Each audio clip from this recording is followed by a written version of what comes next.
Hello, and welcome to the We Recommend podcast, a movie podcast where every week we recommend a movie for you to watch and then come back here and listen to us discuss. I'm Jesse. I'm Jason. What the hell is going on here?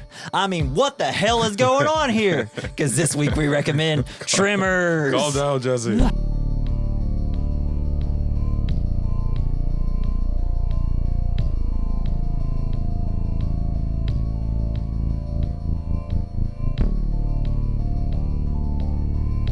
It's okay. It's underground. It's like there's cicadas. Yeah, they're just, this is cicadas. That's all it is.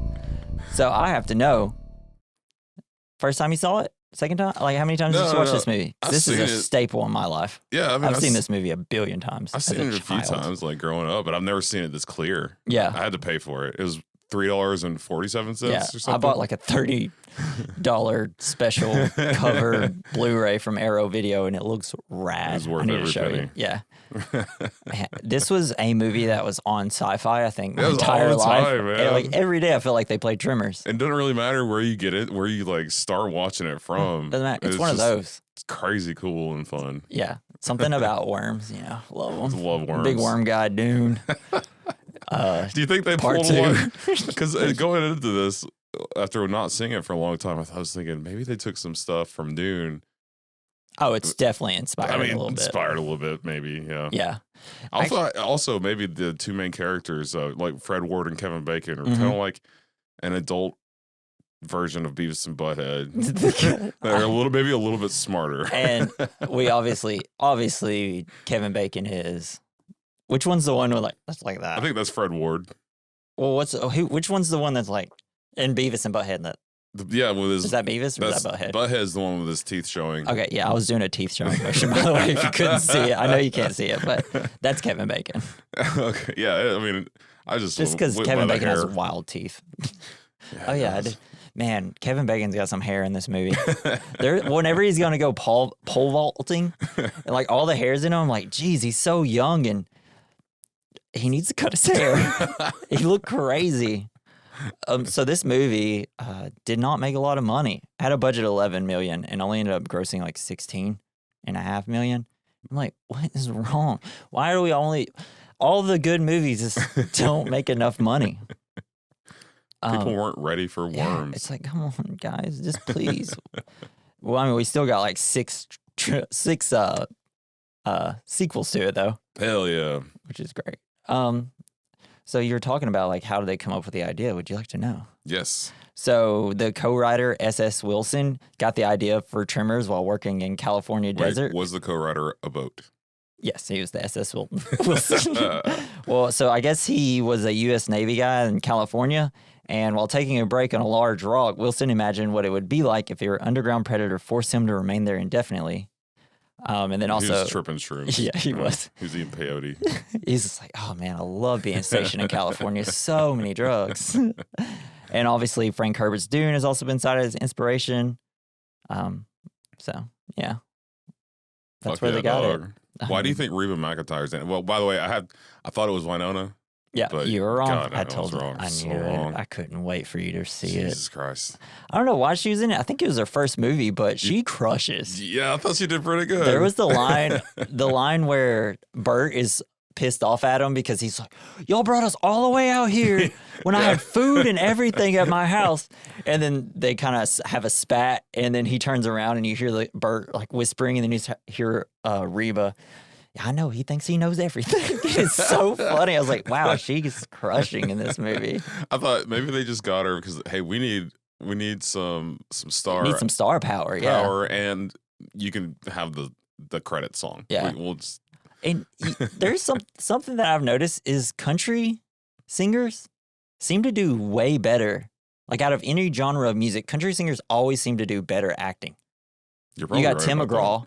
He was in the Friday Night Lights movie, and he's great. He's like an abusive father. I remember watching. I was just kind of turned it on, and then I saw him. He's like abusing his kid. I didn't know that was him. And I was like, dude, Tim McGraw's good. You're like, that tracks. And then Dwight Yoakam, right? That singer. Sure. Yeah. Yeah, he's in a ton of movies, but he's so good in Panic Room. You seen Panic Room? I did. Yeah. I saw that. Yeah. I mean, who is he in that movie? He's like the main bad guy. He's not. Oh. He's not. No he's not idea. Jared Leto, and he's not. Oh crap! What's the guy's name? I don't know, man. Whoever I he didn't is. think much. I didn't think Panic Room. I didn't really. I was okay. It's you know? it's a good movie, I think, but it's just out of David Fincher's filmography, it's not the best. So there was some nixed practical effects in this, some that they didn't use. Before settling on the appearance of the Graboid monster, several methods were tested. The original idea was to show the Graboids with completely dry skin, but the glossy paint application made them appear as if it was covered in lacquer. Another idea was to depict the Graboids with an outer shell. When above ground, the Graboids would withdraw its shell to reveal a smaller, slimy inner worm. However, the phallic results Like a prompted sheath? laughter on set. Like a foreskin. Yeah, that's why they. Yeah, so they essentially were just gonna have uncircumcised penises in the ground. Hell yeah, man. Yeah. That's terrifying. So did you notice that any of the sounds, like the creature sounds? No, I did notice the sound of what looked like a full mustard bottle that Kevin Bacon knocked over sounded empty. Yeah. That's like one critique of this movie. When he gets really intense, like out of nowhere, jumps over the thing to put down a map. It was like, dude, okay, like we're all trying to stay calm here. No, is it Jurassic Park? Starship Troopers. What? And the movie Ants and Hell Kong yeah. Skull Island. They just reused some of the creature sounds in those movies. That's cool. Yeah. I was like, oh, Starship Troopers. Because I heard one and I was like, I gotta know where the sound comes from because this sounds so familiar. And I was like, it's the little bugs or stabby bugs. I'm doing emotion. Yeah, the can't infantry see. bugs. Yeah. It's great. So there was some studio interference. So at the behest of Universal, first-time director Ron Underwood, which we will talk about soon, was forced to add violent attack scenes early in the film to pump up the suspense. This was also done so Universal could sell it more as a monster movie. Hell yeah. Initially, the producers wanted to hide all signs of a monster from the audience to keep the killer's identity shrouded. So they wanted you to think like, oh, it might just be a serial killer, and then all of a sudden, bah, worm. Oh, wow. But when they wanted to push it more as a monster movie, so they added the two scenes at the beginning. Yeah, it's a monster. Yeah, so the first one was when Rhonda is like packing up her stuff to drive off, and it's the first time that you have the point of view of the monster. Yeah. Which, when we get there in the plot, It's kind of funny how they did that. I'm just gonna JO all over that scene for one specific shot, and the other is when old Fred gets kind of slaughtered with a sheep. The beginning, it's like the old guy that whenever they go find him, they take his hat off, and he's like, yeah. Those monsters, they would eat everything but the helmet. They always loved leaving the hats. And helmets. they loved leaving a little bit there for you to find. It's like, oh, there's a plot here. We have to get there through it. And this was not the original ending. The original ending of Tremors was a little bit different than the final version. In the script, Valentine or Val. Or I'm just calling Val. And Rhonda did not get together romantically, but it was something to which was heavily alluded. As Val and Earl, I don't know why I said it that way, depart for Bixby, they realized that they left their cigarette lighter behind in perfection. When they realize the lighter is still in Rhonda's possession, they immediately turn her back, and the implication being that Val and Rhonda link up romantically. However, the ending failed miserably during a test screening, and the ending was changed to the way shown in the final cut. So yeah, that's it. All right. That's it. Also, when it came to the music for it, it was originally only had that country western sound that you hear. Yes. And like no horror movie sound. So they ended up adding like extras. They score for it specifically for the horror scenes. Because I was like, man, I forgot how much of a western this is supposed to be. I guess, yeah. And there's one more little thing. So Kevin Bacon originally resented being in Tremors, only agreeing to do it because he needed money for his marriage and upcoming newborn child. When the film was not financially successful, Bacon feared his career was over, and in the following years would refuse to acknowledge the film's existence and even called it the worst thing I ever did. Wrong. Wow. However, Bacon would eventually come around calling... What do you think the worst thing Kevin Bacon ever did? Dirty Dancing? Wait, that's the different movie. I was thinking of Footloose. Swayze.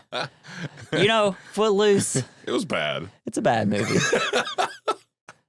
In terms of movies I've seen Kevin Bacon in, that one. But apparently there was this Peacock movie called like they, them. And I saw the trailer and no, pronouns. Yeah. I immediately saw the trailer and thought, wow, this movie looks terrible.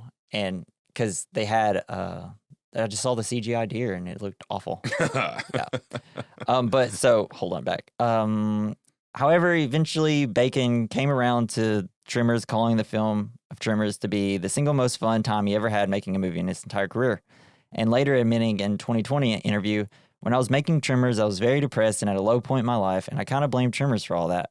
I was bitter against it. I thought it was a career killer. I never, ever watched my movies more than once. Some of them movies I never even seen before, and I have no desire to. But I've watched Tremors a dozen times. I love it so much, and I spent years trying to capture the same energy we had on set of Tremors.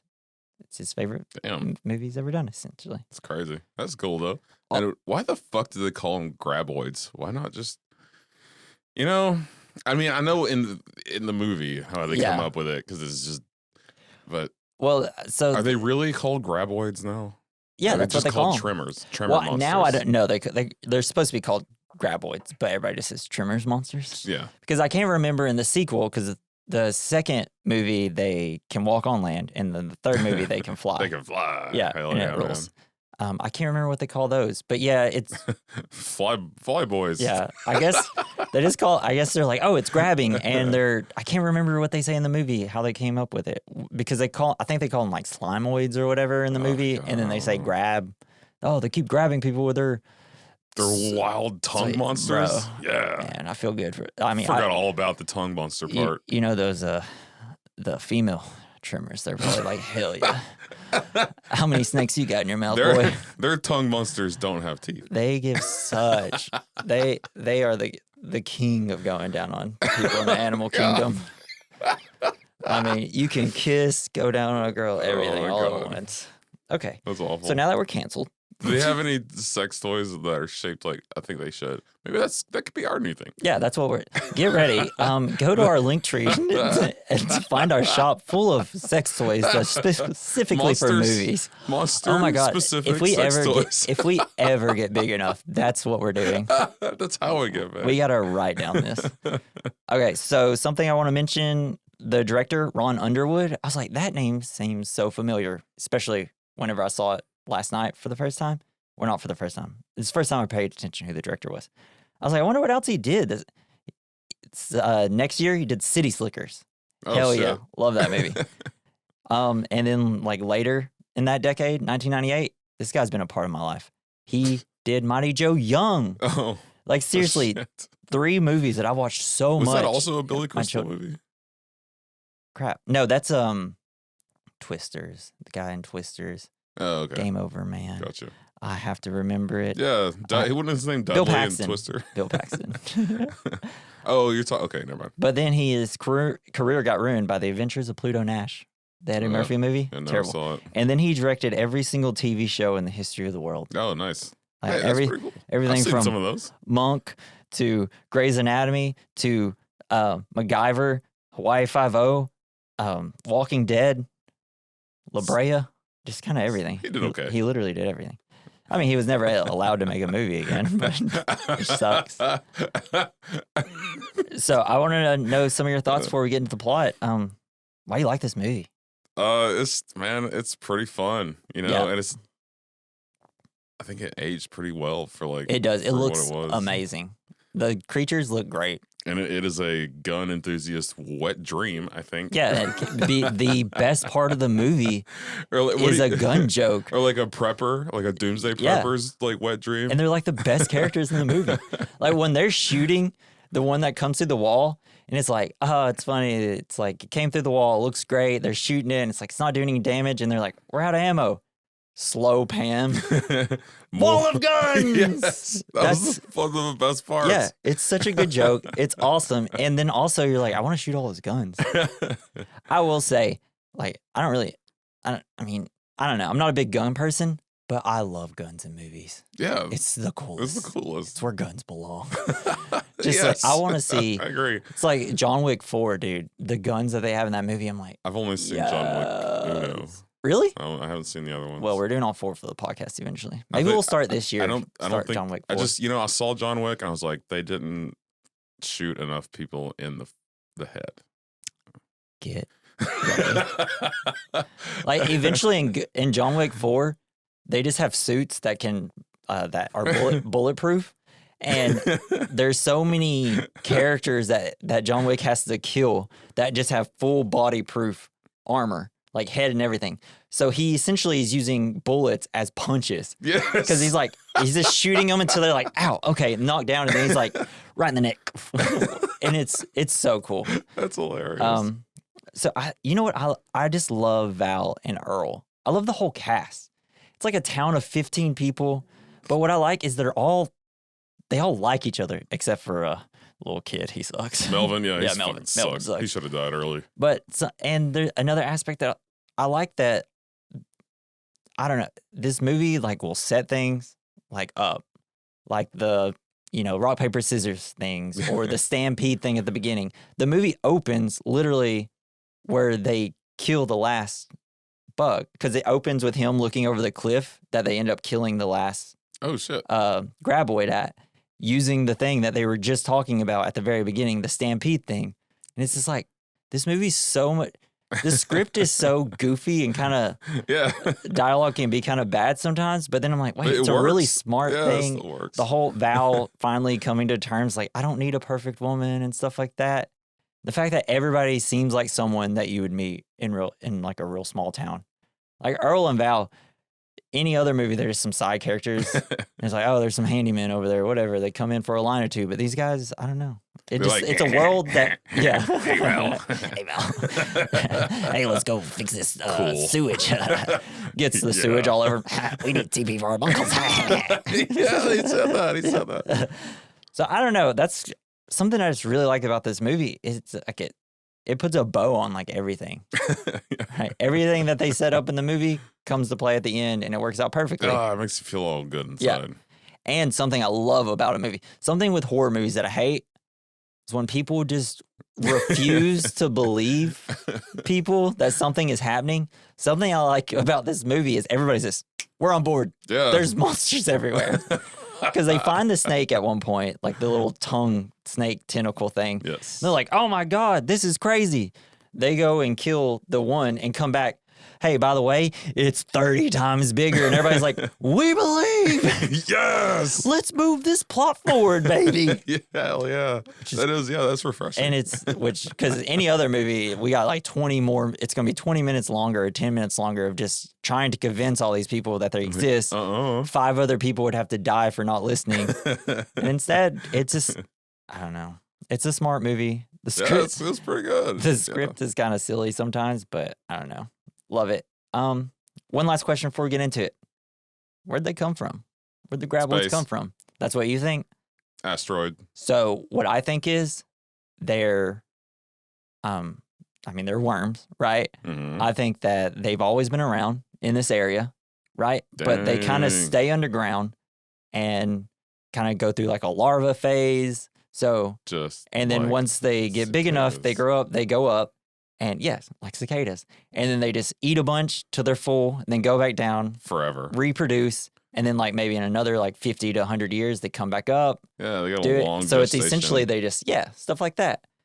And because the town's made, and I think there's like population like 15 people and established in 1905. So it's like, that's why no one knew, because this town didn't exist. Yeah, it's out in the middle of the fucking desert. And then these things got finally smart enough to be like, oh, they have cities now. Maybe they wiped out the town that was there. Yeah, and it took them. It's like the town of Roanoke. What year did this come out? That many years, 90 years to come out. Again. I like that. Now that I'm thinking about like have you ever heard the town of Roanoke? It's where people everyone just disappeared. It was Graboids. They did it all. Those fuckers. Those goddamn some guns. You son of a bitch. You son of a bitch. Well, everybody always wants to know, like, oh, what happened in that town? And that would be a really cool explanation. That'd be wild if that were true. Wild if true. Wild if true. All right, so I'm just going to run through the characters real quick. I have to make one. Actually, two things. Did you see in the credits? The makeup was done by the Flying Fabrizi sisters. I did not. There are some wild names The in the Fabrizi credits. sisters? Yeah, the flying Fabrizi sisters. Anyway, So I that thought is- it was like a circus act. They're just like some gymnasts, but whenever they do their flips, they're just Febrezing everything. No. Equally a good idea. And also, you got this vein popping out of your bicep that is just wild. Oh, this one? Like nope, that's not a bicep. Wait, which one? Like it doesn't matter. I think Jesse was doing push-ups all morning. Yeah. That one right there, that one. Yeah. the big one. Yeah, bro, I'm freaking jacked. Yeah, man.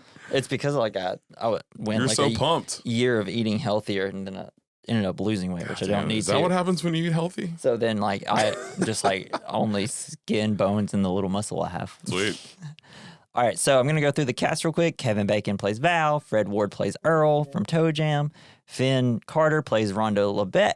Michael Gross is Bert. Reba McIntyre, Heather. Bobby is Melvin. Charlotte Stewart is Nancy. Tony Gennaro is Miguel. And then you have Ariana Richards, who plays Mindy. Do you recognize her from anything? It's the little kid with a pogo The stick. tiny kid? Yeah. Nope. Jurassic Park. It's the girl from Jurassic Park. The blonde chick. the granddaughter? Yeah, the daughter it's the classic, raptor scene. Yeah. Yeah, that's her. Oh wow. And it was like 3 years later. So I was like, oh, she's been getting attacked by creatures all the time. She's been You think she has stuck. a complex now? Yeah. I can't go anywhere. I go in a kitchen or I go in a desert town. I just immediately get on a roof. But yeah, so that's the cast. And let's get into it. So we see Val and Earl. First, when we meet Val, it's our second movie with a character introduction, just taking a piss. Because what's his name? Hogwarts? Hogwarts. No, That's the school from where Harry Potter Labyrinth. Labyrinth. What's his name? What's the little creature from I don't Labyrinth? remember. He's like the ugly guy Yeah, that yeah, follows yeah. the whole time. I don't know. Hold on. Haggis. Labyrinth. Hambone. Jesus, I can't believe we so bad at it. Hoggle. Hoggle. He's always hoggling. But yeah, so he joins our Every day we hoggling. Hall of Fame. Wall of Fame. And so it's Val and Earl. They're just two handymen, essentially. They usually mend fences, railings, help farmers in the desert town called Perfection. They also make decisions by using rock, paper, scissors. I love it. It's great. Yeah. They remind me of Beavis and Butthead. Yeah. And they're just like always driving around the truck. They don't have a lot of money. They essentially just do jobs for like $20 to $50 at a time. There's only like 10 people in your town, bros. I know how much handyman stuff can you do. You must do everything. Everybody's older, so they're like the young people that can do stuff. And essentially, it's a town surrounded by mountains, except for like one country road that everybody takes. And pretty much during this, we see that they just kind of, I don't know, cook. They just sleep, I guess, on their truck, make breakfast, and I don't know. I feel like there's probably some sort of sexual relationship with each other. I think they live in the same camper, it looked like. And so they're going off to drive off to do some jobs. Earl is the you're so older handy. and wiser guy and Val's the hothead, essentially. There's like a line where Earl's like, you know what's your problem? You never think ahead, like me. Like, I'm thinking about Wednesday. Because Val hates doing the garbage. It's like, let's do that later. Let's do this now. And it's like, your problem is you don't think ahead. But whatever. Yeah, he only thinks 2 days ahead. Yeah. There is a line earlier. It's like, yeah, we have this. Val says, yeah, Earl's got this great system where we always plan ahead and we never get anything done. I was like, yeah. So they're driving back into town. And then we meet Rhonda LeBeck, who is a university student that investigates earthquake. And they see, it's like, oh, yeah, that must be that college girl. Let's go visit her. And you're like, Val's like, hell yeah. Yeah, let's do her. I'm getting laid tonight. I hope she's a perfect 10. It's like she's got big breasts, legs that go all the way up. Oh, she's going to be so hot. Blonde hair, blue eyes meets, and it's like this girl. She's pretty. I mean, she's attractive. And she has she looks much like sunblock. The camp counselor from Salute Your Shorts in this. I've never seen that. All right, we got to look it up. He's got the same hat, and he always has sunscreen on his nose. Okay, let's see. I think his name was Bud. From, what was it called? salute your shorts. Salute. How the hell am I going to find this? Oh, yeah. Oh, my God. Yeah. So maybe they're twins. Yeah, because he's got all the sunscreen all over his nose. Which, come on, lady. I mean, you don't have to put that much sunscreen on, dude. I know the nose is always what burns first. Protect your schnoz, man. Protect your schnoz. Schnozberries. Tastes like schnozberries. But yeah, and he meets her and he's super disappointed. He's like, oh, she looks like a regular woman. Oh, dang. Man. She's just regular attractive. She's got thoughts and feelings. Fuck that. But so we learned that she's there to investigate earthquakes. She's been getting a lot of seismograph. She takes a lot of signs. She's getting a lot her seismograph. Right? Yeah, something like that. Oh, it's what they do. But she's like, there's no earthquakes, so I don't understand why we get this. And so they go. It's like, all right, well, good luck out there. They drive. Earl says Val should ask her out, but Val only wants a girl that fits his perfect idea of a woman. So it needs to look like this woman. And I was like, I don't know. Wasn't she? She seemed as attractive as her. Yeah, I was like, she's pretty. She's smart. Yeah, like, come on, bro. Val, but he's a hothead. He's only thinks about one thing. What did he say? It's like, you're not using your brain, using your pecker. Yeah. Classic Earl. Love Earl. So we see the two of them. They go into town, and we meet all the town folk. You have Melvin, Walter, Burr, and Heather. We also see the little Mindy bouncing around on a pogo stick. I'm sure that just another example, because it'll come in later, and we see her that she has like sunglasses and her Walkman on, which is just setting up a little later with her. That's what I love. This whole movie just sets things up, because we meet Melvin with his basketball that comes into play later, and then we'll see Walter with his Pepsi Cola freezer or refrigerator that makes a lot of noise. That comes in play later. See, this is the stuff that I love about everything. This movie. Has a purpose. Yeah, it's well thought out. It's a tactful script, I guess. Tactful is a good word for it. Yeah, just came up with that. Yeah, I didn't even write that in my notes, baby. So we cut to the ground where we see some dirt moving on its own. We see Rhonda collecting more data and not noticing her seismographs going off. Then we get the point of view of the Graboid coming after Rhonda while she's leaving, and it just misses her. All right, this is what I want to talk about. Something I love about that this movie does is it like teaches you that when we go into point of view, it's going to be the Graboid. Because at first, when you it's on the ground, right as we go to the point of view of the Graboid, and it's at a canted angle. That just is, or they call it a Dutch angle in film school and stuff. Essentially, where everything's kind of offset, okay, and it's supposed to give you an uneasy feeling, and you're supposed to know like, oh, something's afoot here. So it starts like that. So in our heads, like, oh, it's canted. That's weird. Oh, I wonder what's gonna happen. And then it straightens out and starts going for it, and I'm like, it just taught us that this is the point of view of the Graboid, and it's so smart. It's so cool. It's the stupidest thing. But as soon as I saw that, I was like, wow, I'm rock hard right now. Well, I just wanted to point that out. It seems like, really cool to thing. me, like since they were doing, it's always an above ground from the point of the monsters. Except sometimes they go like under the ground. But like, love those shots. Are his eyes like poking out? They don't like have a eyes. Crab. They I know, but like that's what I'm thinking. Yeah, like that is true. Because whenever it is happening, it's like, what is the snake? It just got one little yeah, like a periscope. Yeah. Yeah, I mean, it does use it as like arms where it's like, what is this? Just start slapping stuff to see what it is. It's great. I do that with my tongue too. Yeah, I get it. I do that with something else.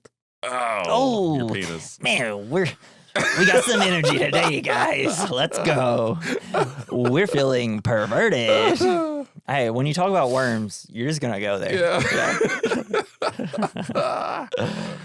I wish our penis had. Okay, let's go. We're here. We're doing it. Little mouth worms. Mm-hmm. I don't come out and go crazy. You know what I mean? Yeah. That'd be wild. Anyway. But it is. It's usually a worm. I wish my worm had more worms. Oh God. And if you, horrible. I don't like where this is going. Also, if that is something that your penis does have, go to the doctor. Send Jesse your photos. Send us an email. No, we're gonna no. Don't ever send that. We'll call the police. We recommend Jesse, not Jason. Yeah. All right, so we're back with Val and Earl. They're going around performing different jobs for different town members. They often talk about getting out of town, and finally, after being covered in sewage, they decide to leave for good. I love the part where they're covered in sewage. And Funny. of course, it had to happen in front of Melvin. But it's hilarious, one, but like his immediate reaction is not to turn it off. No. And it's not even to get out of the way of the sewage. They just keep standing in front of it. I'm like, just move, like dude. standing there with his mouth open. Yeah, it's like, ah. It wheezes the juice. I know. I was just like, hey, guys, no wonder y'all are just handymen. Get out of the way of it. Could you imagine a worse thing to happen? I don't know, man. I mean, other than like being attacked by something, it's like a worm monster. I mean, you're going to get a disease. You're going to smell bad. You're never going to feel clean again. Also, you're going to have to make it back, and you're going to have to get into your truck. Just going to stink. Drive all the way back smelling like just poop. Yeah, that becomes your whole day. Yeah. And so we just immediately cut to them, and they're leaving. I'm not sure if I saw two different like trailers or if they literally are just staying in the same trailer. But they pack up their entire truck. It has everything in it, and they're like, "We're out of town. We're done with this." This is it. The poop was the last straw. Yeah. But, this is perfection. It's always trying to bring them back because as they're trying to leave, you have the one girl, I think her name was Megan. Yeah. She comes out. She's not in her giant purple overalls yet, which we will discuss later. She's like, oh, I need a ceramic oven because she's a potter or whatever. And they're like, oh, you get free lunches and free beer. Kevin Bacon's character, Val's like, what? Whenever he threw in the free beer, I was like, smart move. I mean, that's what they spent all their money on. It's like, hey, dude, for a month you get free beer. You can save up so much money. They're not going to class. It would have been so smart for them. Like, so a month, you're going to pay us for a month. We do a few more little handy jobs, and our beer is paid for. Yeah, that's how you save money right there. That's a sweet-ass month. Yeah. So they're off, though, and they're like, they can't get us. We almost took the bait. Yes. Temptation tried to get us again. So while leaving town, they find the town drunkard, Edgar, on the top of Electricity Tower. They're walking up. They're like, hey, you're always drunk, buddy. Why are you up there? I don't know. I'm talking like that. They go up there, and they're like, oh, boy, straight up dead up there. Yeah. They're like wondering whether he was afraid of something or if he just went up there to die himself. What if he just woke up there? The worst possible way to try to kill yourself, dehydration. Yeah, you take a Xanax, drink a few beers, you black out. Just black out. You just might wake up on a fucking tower. It's like, dang, how'd I get here? Not again. Not travel, again, baby. Edgar. I do this every day. So they take him to the doctor who confirms that Edgar died of dehydration but leaves his death unsolved. The mystery begins. Dang. Even though we already know, So we cut to a rancher out in the middle of nowhere. All the sheep are freaking out. And next thing you know, he gets sucked underground. So that's that little scene. That was fun. Val and Earl, now that there's a dead person, are even more eager to get out of town. They stop by Old Fred's farm. Or first they go through and we see like there's some people working on the road. They go to Old Fred's farm, who we just saw die, and find that he's been decapitated. Perfectly, his hat fell over his head. Yeah. There's all these hats full of blood. Yeah, just full of blood. Worm's like, fuck this. Fuck this hat. I don't care about hats. And this is where a hat. And this is where we get the line. Hey, I feel it, man. I can't wear a hat either. Yeah. Nobody makes a hat Your my size. size. Really? I had the second to the largest helmet that you can get in the Army. Really? Yeah. Wow. I'm always like using in like hats when you adjust them, it's always like the smallest possible setting. It's because my brain's so big. And this is where we get the line, what the hell is going on? I mean, what the hell is going on? It's a great line. Thinking there may be a murder on their loose, they try to warn some of the road workers, and they're like, yeah, whatever. And the two road workers, well, you have the one road worker that's taking it serious, and he goes and grabs a crowbar. It's like, I'm watching. And the other one just starts like jackhammering, and then it jackhammers, stabs through a creature. The jackhammer just starts zooming off, which is awesome. Yeah, and then the guy, of course, gets wrapped into the cord because that hilarious. always has to happen. And gets quite dragged a away. bit in this movie. Yeah. Not just with cords. It's the best. It's hilarious, though. And then the other worker gets crushed by a bunch of rocks, and it blocks the road. And then Val and Earl come into town warning everybody there might be a murder on the loose. They are heading to Brixby to get help. They complain about how they decided to leave one day too late. Sucks. If they literally are just like, we're going to shower, we're packing up our truck, we're leaving, they would have been able to make it. So on the road, they find it blocked by a small landslide. Assuming it was caused by the two road workers, they get out of their truck to yell at them and find the man's helmet lying on the ground full of blood and slime. And when they try to leave, Val, they're like, we're getting the hell out of here. Val backs his truck up and gets stuck, and he's like, he gets out, rips something, or just finally gets unstuck, and they go back, and they eventually shake the truck loose and head back into town. When they get there, they discover a long snake-like appendage wound around the rear axle. And immediately Walter Chang's like, how much for it? $10 for it. They're like, 20. Yeah. No, 15. Like, yeah, they haggle. And then Val and Earl look at each other like, hell yeah, $15. I'm like, yeah, dude, you could have sold that for billions of dollars probably. Beavis and Butthead, man. Yeah. And so now everybody knows that there's some sort of creature out and about. And they think that the snake's like the only type of little creature it is, though. But then they're like, well, how did it stop our truck? So it has to be super strong. So later that night at the doctor's house trailer thing, him and his wife are just out just like, man, we worked hard. We're so exhausted from building our house that's barely built. And it's like, you should probably just hire yeah, like, it's going to take them like 2 years. I mean, you're a doctor. How are they going to do the plumbing and all that? Probably be I guess Val and Earl. Yeah. And so they're all just relaxing, and then their generator goes out because all the lights go off. And so they go look for where the generator was, and they just see the girl's like, "Are you sure you put it here?" She's like, "Are you sure you put the giant generator under yeah, here's the cord, lady. It's going into the ground." They pull it, the cord comes up, and the next thing you know, the generator shoots out of the thing. The wife's like, "Let's just get out of here, dude. Let's go." The doctor's like, "I gotta see what this is. Why does it smell so bad?" I gotta take its fucking temperature. Yeah, he thinks it's like a gas pocket or something, maybe. That's spewing from the ground. So he goes to investigate, thinking they may have discovered a natural gas pocket. Suddenly, the ground beneath him collapses, and he's pulled forcibly down into the hole, screaming in pain while his wife's trying to pull him out. She frantically digs around, and a snakehead pops up and hisses at her. She retreats to their car, but whatever attacked her husband begins to pull the car underneath the surface, and it fucking rolls. Yeah, it was kind of crazy. It's you see the power these things have. Well, sometimes I feel like it's a little uneven sometimes, because like when you can't see them, they can like pull a car under the ground. But whenever they do show themselves, they're just kind of like, bleh. Yeah.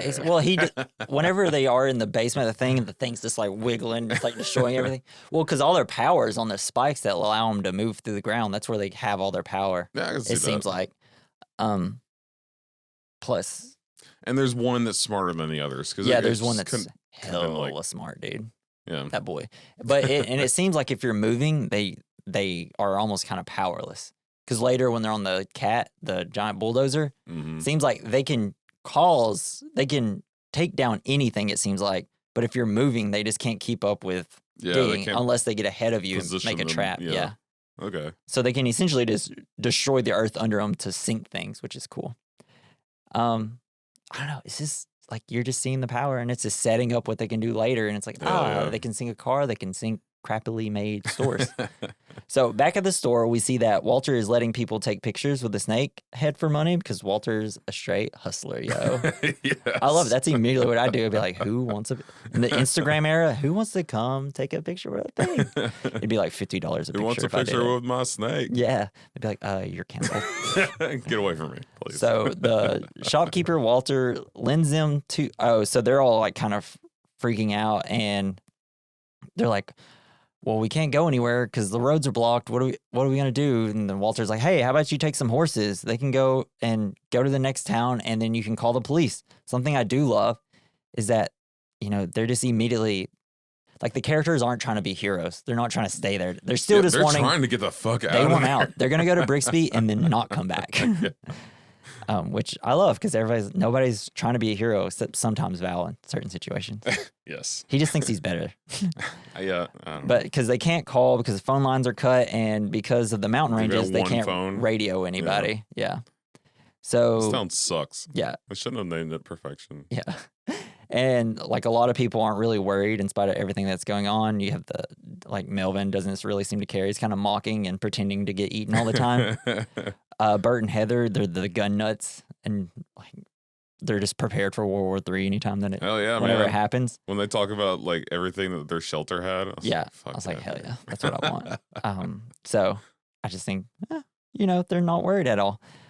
So Val and Earl, they ride as fast as they can to go and get some help. They stop at the dog's house and they're going to warn them. They're like, oh, he's not here. The car's gone. We don't have to worry. But they're still hearing the radio. They kind of start digging and they see the car lights. So cool. That was kind of cool. Such a smart thing. Fucking buried car here. Yeah, with the lights still on. Yeah. It's wild. It's like, dang. So they decide it's time to ride and ride without stopping because they're like, what the fuck is happening Everything is here? trying to keep us from leaving. Yeah. We have to go right now. But suddenly their horses get spooked by some snakes, dang it.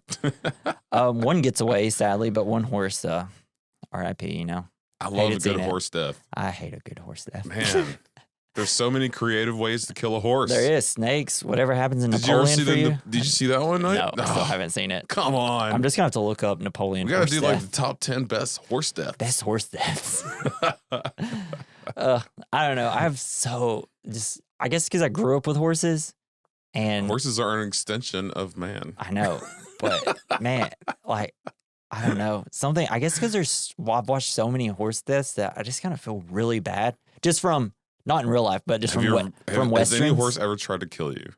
No, my Then horses are maybe pretty you cool. would feel My different. horses are pretty cool. You had a horse? Yeah, we had 4 God growing damn, up. man. Yeah. That's cool. Never mind. Yeah.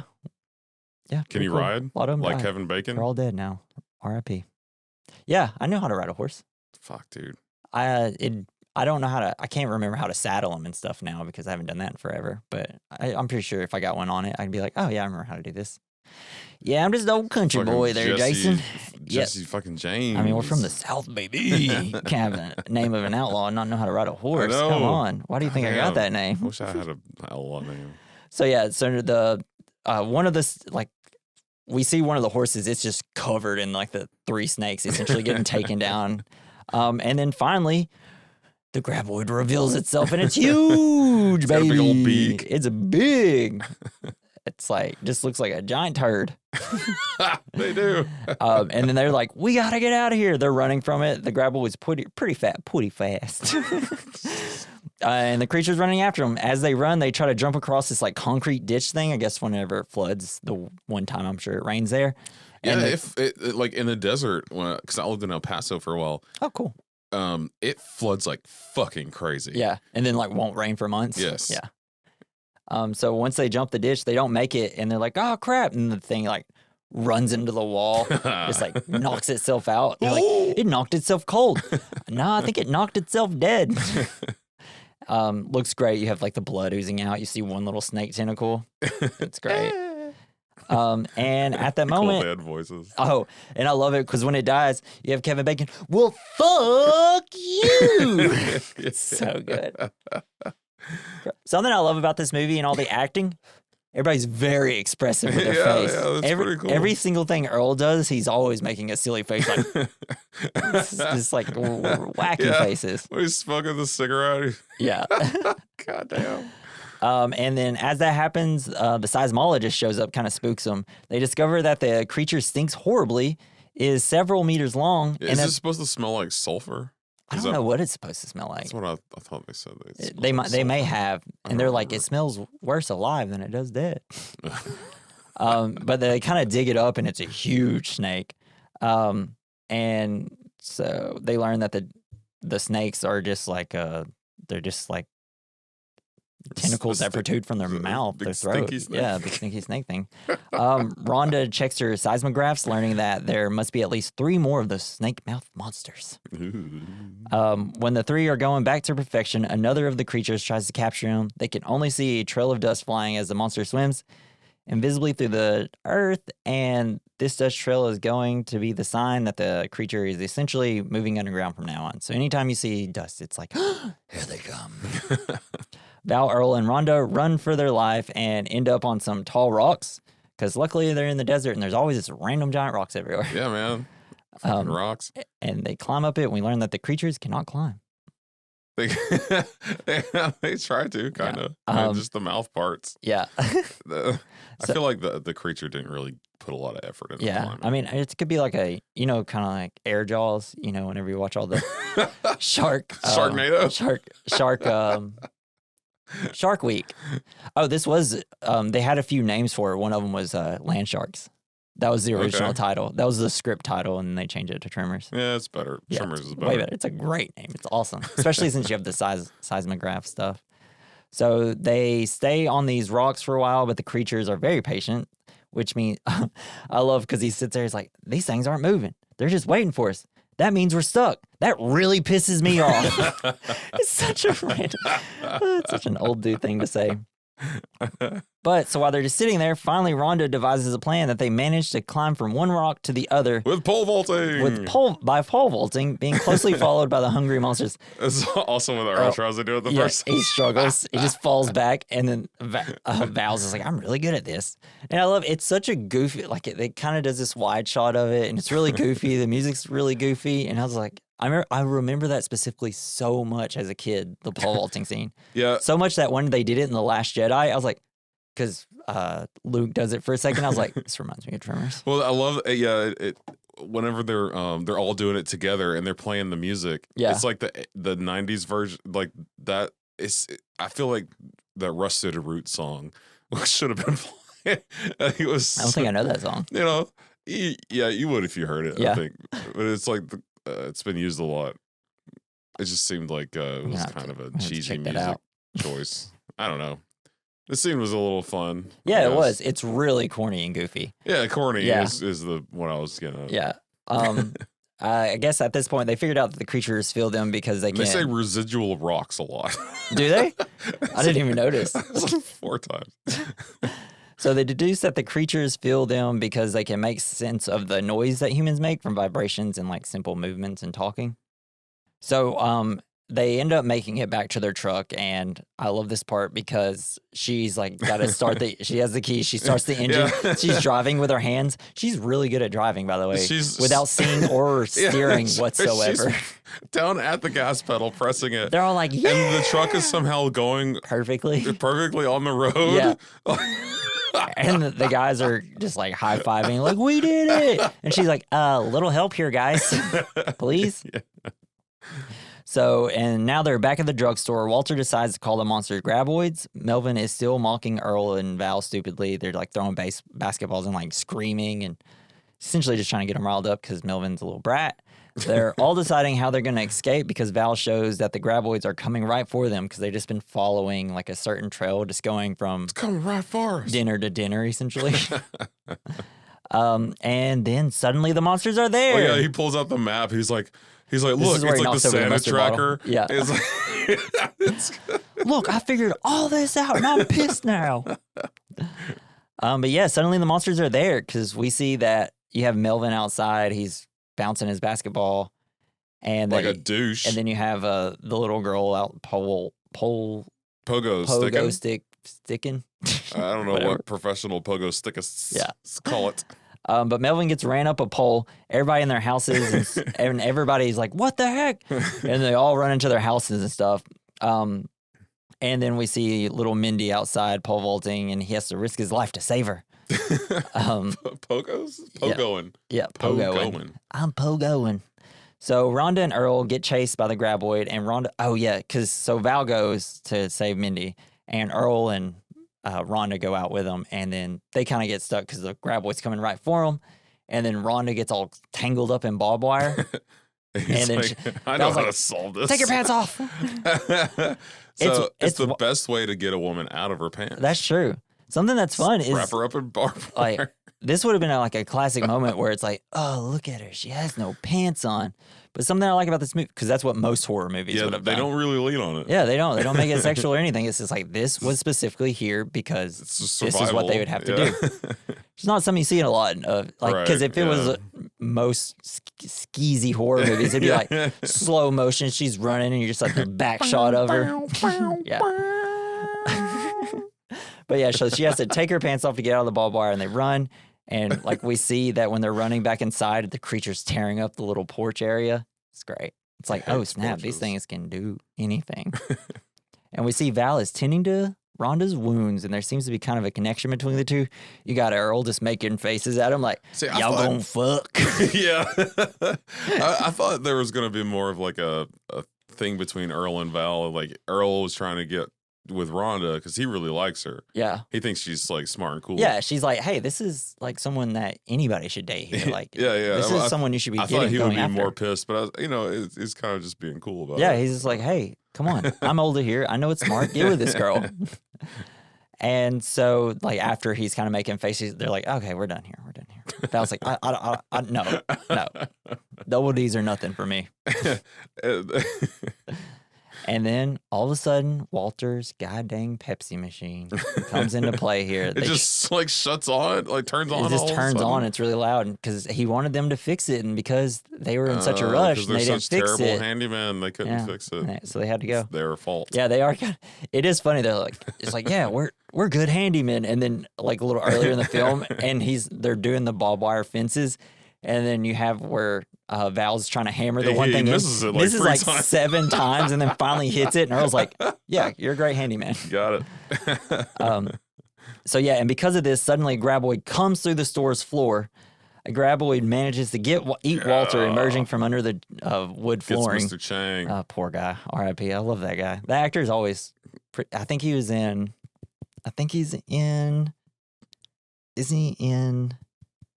Oh my God! I gotta stop. I gotta stop bringing up. I can hear you movies and tapping your stuff. head from Can over you? here. That's That was awesome. pretty hard. What is it? Big Trouble in Little China. Okay, I don't just see forget that it. movie. It doesn't even matter. He might not even be in it. I may end up cutting He it. is Asian. He Yeah, could I be. might just be super racist. Kill So- the Asian. Yeah, definitely cutting that part. Something I like about whenever it gets Walter is it's like shot by shot what happens in Jaws. Oh, really? Whenever they get, I can't remember who they get, but it gets Was somebody. it him in Jaws? He comes up. Well, He's just- it's like, look, I got to be in Tremors, and you have to kill me the exact Wins same the way. Oscar for Yeah. like Best being eaten by creatures. best at dying. So the gang realizes they have to escape to the roof. Rhonda, who's been just kind of going from, I guess, like counter to counter in the store, gets thrown outside and then ends up climbing onto a water tower. They tell everybody to get up on the roofs because they're all they're not, like they all seem like they're going to be dumb people, but they're all relatively smart, I feel like. Yeah, I mean They figure out a lot of this stuff pretty fast. and they're scared as fuck. Yeah. And then we meet back up with Bert and Heather. They're back at their house and notice everybody on the roofs. Bert and Heather are in their basement area causing a lot What's of that vibration. fucking machine that they use? I don't know. It's full of sand and bullets. I have no idea what it What the fuck is. is that I don't thing? know. I was honestly. Someone tell us, please. I put it in here. Ask Jason what that is. I don't know. And if you do know, send us an email at Please. werecommendmailbag@gmail.com. So because they're making all this vibration, now the Graboids are after them. They lock and load, and because on the radio, Val's like, yeah, they are underground, so get on your roof. And they're like, what do you do? They look up. It's like, we don't see anything. They're underground, you idiots. Then we start hearing some rattling, and it busts through the wall, and it's Fuck raw. yeah. They're locking and loading. They're shooting at them. They're like, it's not dying. And then they run out of bullets. They Like switch to a wall of just like every gun oh, possible. man, what are we going to do? How about the 100 other guns Yeah, we they have got like here? fully automatic guns, everything. Fuck yeah, man. And I love on his truck, it says the front Uzi plate, for you. Uzi for you, and it's awesome. I was like, we better see an Uzi. And then there's like, nothing's working. He goes over to his giant case that has like a huge elephant gun. Oh, Hell man, yeah, I want to man. shoot that. I'd probably fly out of the And house. good thing if you don't know it's an elephant gun, they tell you. Yeah.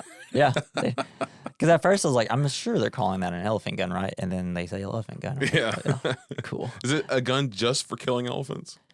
I don't know. I think they just call it that, I guess. Just, Because it's got big bullets? Yeah. It's just for like big game hunting, probably. ooh, you know what the best looking elephant gun is? The Uh-uh. Jumanji elephant gun. The Ooh, one where you got the yeah, safari guy. guy. With the mustache guy? Yeah, and because it kind of opens up kind of like Like a blunderbuss. like a tuba or something. That's awesome. But they're able to kill it. They're like, yeah, we killed one. It's like, we killed that mother humper. No, then Val- do you think they really said a mother humper? So something to say. I meant to say it in my notes, but so they didn't want to have such a hard R rating. So that was the line they And- couldn't cross. Well, yeah, so they had to get rid of all the fucks. okay. So like they just We will essentially have no fucks. So if you look at it, you can kind of see them saying, "I think motherfucker." It looks, yeah, it did. Yeah. But instead they called them mother humpers because he's like, now there are 2 more mother humpers left. Yes. Hey, it worked. It's like the TV edit. They just had to actually put it in the movie. Yeah. So the whole gang, they think they've outwitted the Graboids by taking refuge on the roof. But then we see the Graboids like it's little snake tentacles just like slapping the house. Is like, get down. Get down here. Hey, come down here. I will eat you. I'm going to eat you. I'm going to swallow you whole, boy. But then we see the Graboids. They start to destroy the buildings. The dude shoots at him, and Reba, Reba, she's like, oh, you got no penetration. If anybody knows about penetration. Hell yeah, it's Reba. you know that redhead knows. And I love Earl or Bert at that time. He's like, dang it. I didn't think it'd have to be penetrating the ground with all my guns. God, the ground, the best bullet stopper ever. You know what?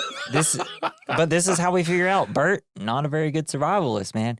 If you're ready for World War III, you have to be ready for anything. Bert. Even ground monsters? Yes. You got to have something that can shoot through ground, man. But yeah, so essentially all the Graboids, they're just figuring out how to destroy these buildings to eat these people. Because we figure out they're super smart. And all these buildings are made out of like just ratty old boards, I guess. Yeah, it's all garbage. Yeah. Just stuff they scrounge Well, up. you saw who built their place. Val and Earl. The handyman, yeah. No, they attacked the foundations, I guess. So they figured out that they're just destroying all their crappy foundations, I guess they have. Well, they could have been good foundations. I don't know, we man. We don't know. He busted that house pretty easy. I mean, our house foundation would easily be destroyed. It's just cinder blocks. They're very That's strong, all it is. right? Yeah. They're supposed to be anyway. We see one of them flip Nestor's trailer, one of the guys in the town, and the idiot gets knocked off and gets on a tire, just sucks him straight through. That was great. I'm not gonna lie, man. Getting killed by a grabber, it seems like it sucks. Yeah, I bet it does. You're being buried alive and eaten alive at the same time. I'd hope you'd be crushed pretty instantly. Ugh, I don't know, man. It seems bad. If I knew, I'd be like, I'm getting a gun, and anytime I think I'm about to get got, I'm shooting myself in the head. Yeah. Do you think the little tiny monsters in the mouth are like whenever you're in its belly? Do you think there's more little tiny monsters? I think they go inside the stomach and just start biting. Just munching them. That is actually interesting. I wonder if it is like if they have their own bellies and everything too. Like, do they have to feed as well? Maybe they're parasites.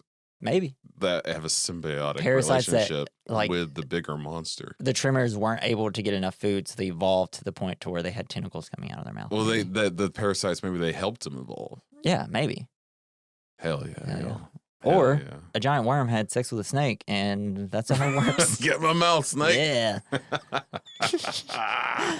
So the Gummers, which is Bert and Heather, crazy name, they were going to pick everybody up in their truck, but the creatures like immediately destroy it. I love they have it. great timing. This happens a lot, yeah. like this timing thing. Yeah. Because like everything that they say pretty much happens in the movie. They're like, oh no, he's going to come and do this. And then it does it. Yeah, immediately does it. Why don't they just be like, oh no, it's going to leave us alone and let us be in peace? They can hear us. They're at this point, they're just pranking us. So now everything's about to get destroyed. These monsters are like, all right, dinner time. We know how to kill everybody. So the gang, they come up with the idea to use a 30-ton bulldozer with a trailer to carry everyone out to the mountains. Maybe the loudest possible things you could do, I guess. But I guess it's just like impossible for them to eat. It's just too big for them. Too big. So they cause a distraction by starting a lawnmower for the creatures to follow. Earl is supposed to run because they do the rock, paper, scissors for it. Then he elbows him. Yeah, Val's like, all right, good luck, man. Elbows him and immediately jumps out and lands straight on his butt and probably broke his tailbone. Hilarious. He's like, God. I don't know. How many times does that happen to you? You're like, landing watch on my this. butt. I'm going to do something awesome. And then you just fall on your ass. I remember the most, the one that stands out the most is we were at this youth, like Bible study thing. And we went there. It was like this giant church and there's a lot of people from high school that we're seeing there. And I was just trying to be cool. Me and Richard were talking about wrestling.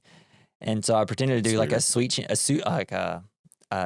music, which is Shawn Michaels. It's just like a kick. Okay. It's like a really cool looking kick. And I did it and I went to try it and I go to kick because you only kick out one leg. The other leg went with it. I fell flat on my back. That's fucking awesome. And so many people laughed. I was like, wow, we just got here. I have 2 more hours here. Sucks.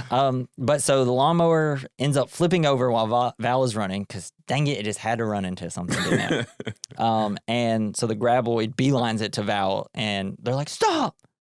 And then he does. And the creature's like, dang it, where'd he go? Yeah. And then like one little tentacle comes T-Rex out and it's thing. like, where you got? I know you. Get you. Hey, You're I know around you're somewhere. here. I'm going to eat you. Just going to eat As soon as I taste you, you're fucking gone. you. Let me lick you.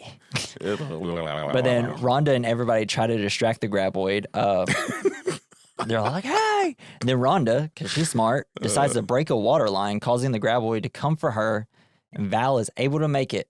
Something that did piss me off, though, it's like the only thing she does that's really dumb is she kicks it and decides to stay on the fragile ladder. It's like, get off, lady.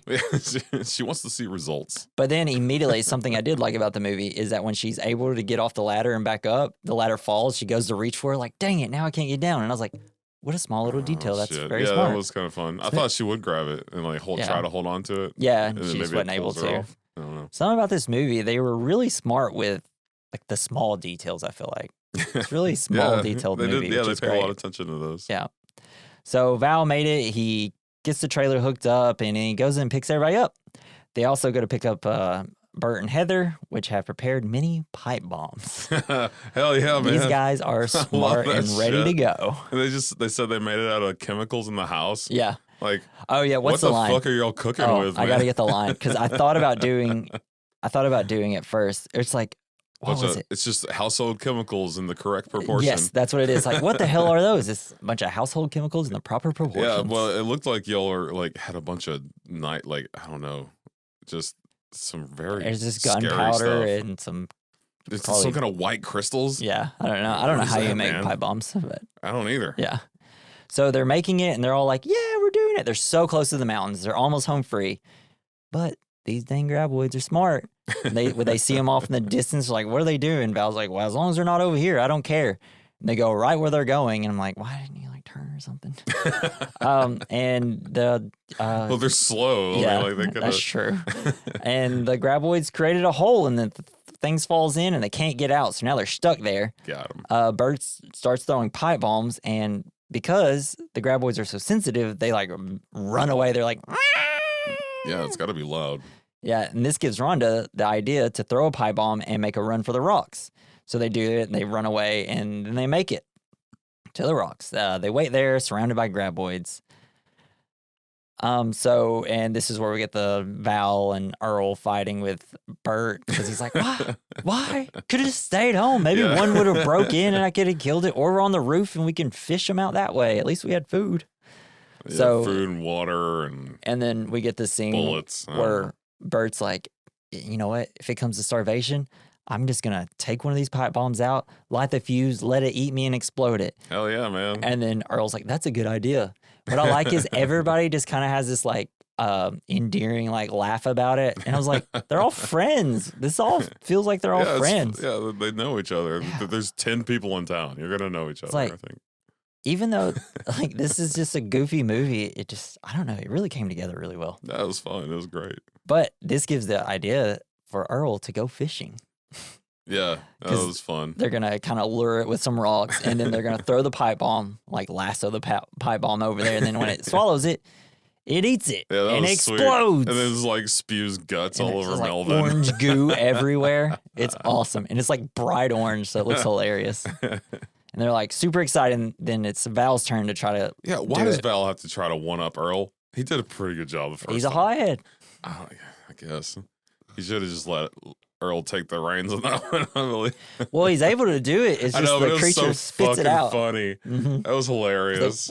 It's just And like the other ones are just running on the other side of the rock, even though I feel like those rocks are exploded because there's like 30 pipe bombs in that bag I don't that know, explodes. man. But those pipe bombs were really just full of shrapnel. Yeah. It wasn't really like a huge destructive force, I feel like. Yeah, It I probably wouldn't blew be that one enough to up. destroy a bunch of granite. Yeah. But Val, Earl, and Rhonda, they're just like yeeting off the rock. Yeah. And once everybody like kind of comes up and looks around, everybody's on the rock except those three, and it's like, what the hell are you doing out there? Yeah. That's the opposite place where we need to be. Like, well, we didn't know how big an explosion was going to be. And now that they're stuck out there, like they kind of come up, it's like, what do we do now? Everybody wants them to throw the one pipe bomb that's left so that it runs away and they can run to the rock. But Val's like, this is our last one. What are we going to do after this? And so he's like, I got an idea. It's like, what? Run! Then he runs. Yeah. And Rhonda has the lighter, so she has to run with them. And so they're running, and because this is the part where he realizes, like, oh, we're right where we were at the beginning of the movie. So he's running to the cliff, and they're all three running there. See, I thought the cliffs were made of like rock too. Until well, it kind of the side is, but it looks like all of it was. I guess it's not as strong, so it can bust through. The big dirt wall. It's probably not as thick as the as the concrete was at the beginning. All right.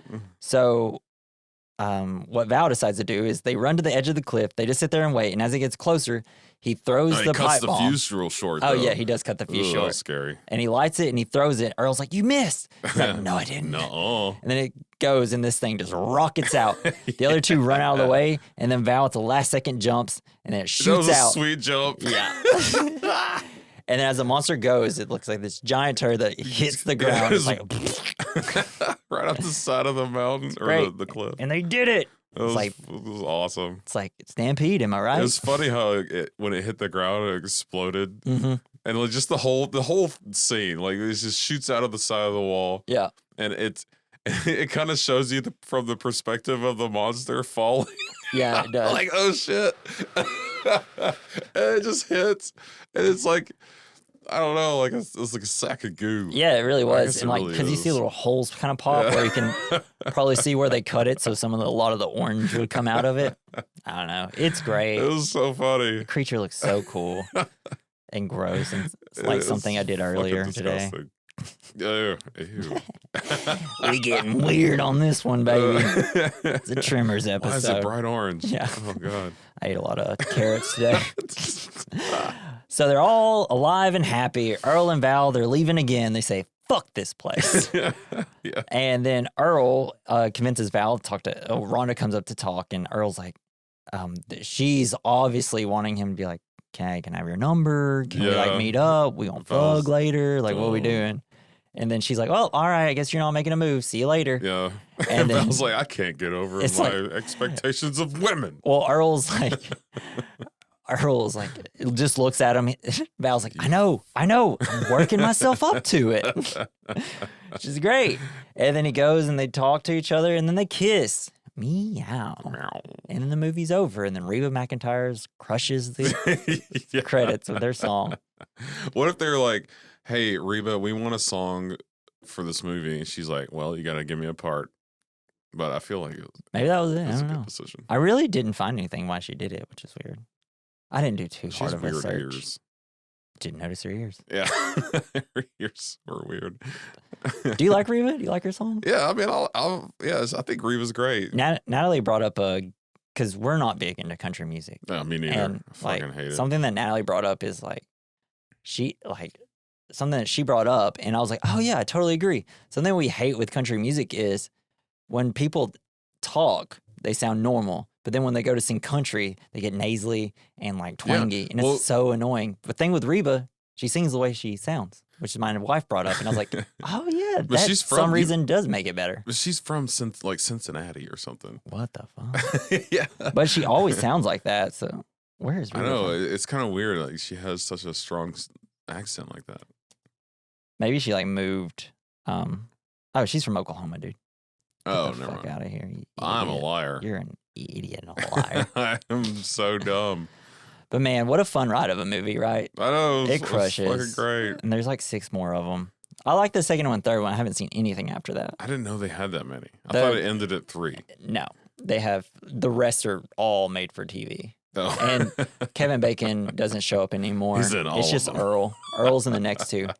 But those are fun. They start using CG, and the creatures start using a little and the worse. guns just get bigger and Bigger bigger. and bigger. I love that part. Yeah, Because I remember, I think it's the second one. They have this giant gun because Bert comes Yeah, back and it shoots through a wall, and then behind that wall was a truck, and it like, well, that was our way out. I got those are the 22 millimeter Bushmaster, because I use them in the army. Yeah, right. But they're attached to big vehicles. Yeah.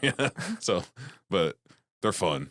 Oh man, they're fun. Oh, I didn't bring up one of my favorite lines from the movie, because when they're having the pipe bombs and they're making the stems for them, or the fuse, he's like, where'd you get that? Where'd you get cannon fuse? Why do you have that? For my cannon. For my cannon. So great.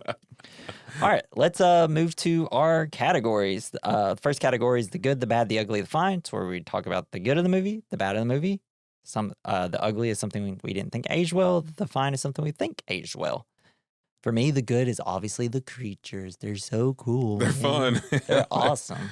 I feel like, and they're practical for the story of the movie, right? In the setting. They didn't. Something I like about some creature designs is whenever they're very practical. Everything that's on them, kind of like they've adapted to the environment. Yeah, they look like something that could have existed due to, I don't know, radiation, or just it's a prehistoric thing that we made come back to life. Yeah, That's pretty fucking cool. Yeah, I thought the good was blanking. I'm blanking. I don't know, man. It was just good. I don't know. Yeah, that works. Cut that part. Yeah, I'll cut that part. All right, for the bad, I put the silly acting sometimes. That was kind of really all I had. I was like, everyone's kind of overacting here. A little bit. I like it, but if I had to pick a bad, that's the only thing I was like, I go for the silly though. So it's okay. I guess what I could say for the good is like just how the monster spits stuff out at people. Yeah. I thought that was fucking hilarious. Yeah, like the pogo stick. Yeah. The bomb. Oh yeah, spitting things. So good. Just like such a good idea. Back. But the bad, man. Look at that. Jeez, man. I should have thought about this before. No, it's okay. If you ain't got any of it. I don't. I mean, I could if I sat here long enough. The ugly for me was the fact that Bert was probably a January 6th. Yeah, he was probably there, even though I thought that with his elephant gun. He was a gun nut and a doomsday prepper, but I didn't think he went overboard. No, he didn't. I think it seemed like he did a really good job of with that character. He was really just interested in having fun with guns. Yeah, that's it. For no other reason. He wasn't bothering anybody. He decided, look, if I'm going to live somewhere, I'm going to be a prepper. I want to live somewhere where I can get things, and there are a few people. But if something goes down and these people want into my place, there's only 15 people I got to kill. Yeah, he's got a sweet fence. Yeah, it's great. And also, and I meant to add this, when he is at January 6th, he's not there to protest the election. He's there to be like, there's Tremors over here. Yeah, somebody take care of these like, Tremors. What the hell? I'm breaking in here to warn them about the Tremors. And he's got his tinfoil hat on. Yeah. It was like, this guy's crazy. They're in the ground. Also, why does he have a freaking elephant gun with him? For something that aged well, I just thought the practical effects were really good. Yeah, I thought they were pretty good. Yeah. They were pretty cool. Yeah. There's nothing, the only thing bad I had to say about just the monster in general, I thought like some of the movements with its tonguelings. Yeah, it was very puppety. They were kind of puppety, a little childlike, but yeah, it was fun. Like, but yeah, I get it. I feel like they could have.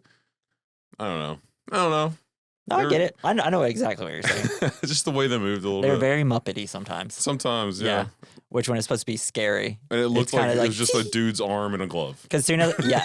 Oh, yeah. Especially, and there are some parts where the ground underneath where the arm's coming out, you can see it kind of moving up a little bit. It works because it's supposed to be there's a giant worm under there, but you definitely know it's just like there's somebody like on the other side, just like underneath it, gets like, dang it, I'm trying not to move it. We're going to go to our next category, which is double feature. It's a movie we recommend alongside this movie. I chose Arachnophobia. Oh, John Goodman. Came out the exact same year. It's probably the third time I've recommended it on the podcast. Yeah, dude. But it's a perfect pairing with it because it's gross and like, I don't like that. It's probably honestly scarier than this movie, just if you're not into spiders. But I think spiders are cool as long as they're not on me. The one I wanted to recommend was is like The Abyss. You ever seen that Yes, one? I fucking love that movie. It's also kind of a wormy. It just had a 4K remaster. What? Yeah, I need because all Gotta James Cameron's movies have 4K. I have to buy that. I got to remember to buy that. So yeah, that's our double features.